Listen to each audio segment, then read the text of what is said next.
I am Maria Garcia de Fleury. Gema was born in 1878 in the province of Lucca, Italy.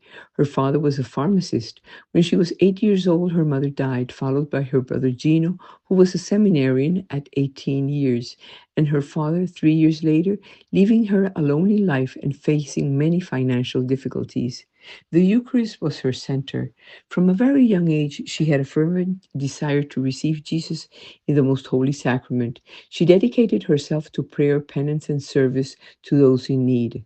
Later, she accepted that there were times when she forgot about Jesus, neglecting prayer and devotion, more time to the fleeting joys of the world, until she realized that although the world began to take hold of her heart, Jesus always came to her.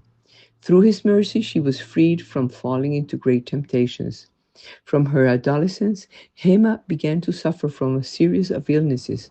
A curvature in her spine developed, and she developed meningitis, leaving her with hearing loss for many years. All medical treatments failed.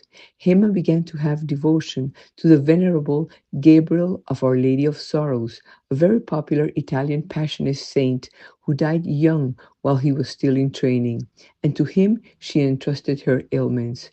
She also devoted herself to the Sacred Heart of Jesus through Saint Margaret Mary Alacoque.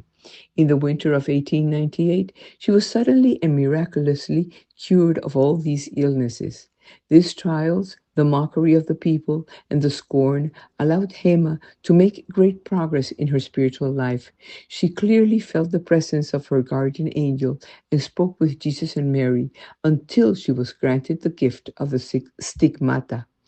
She recounts that event in this way. It was the evening of June 8, 1899, when suddenly I felt an inner pain for my sins.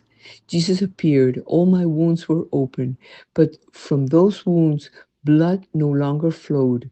They came out as if from flames of fire, which touched my hands, my feet, and my heart. I felt like I was dying.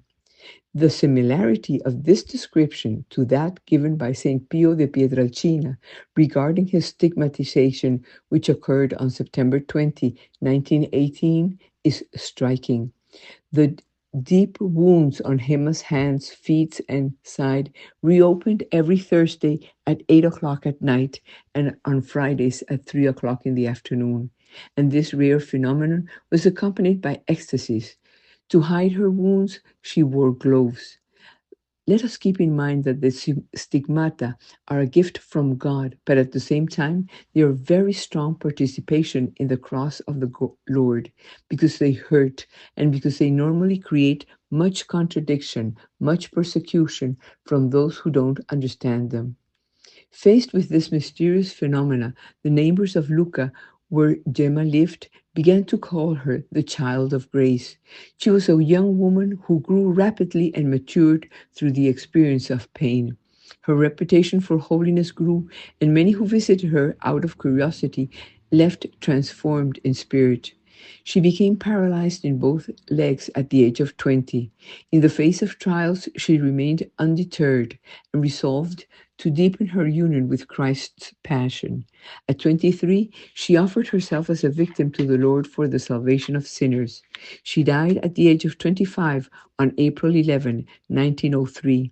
It was Holy Saturday morning, devoted to the love of God, because she was convinced that with God we always win.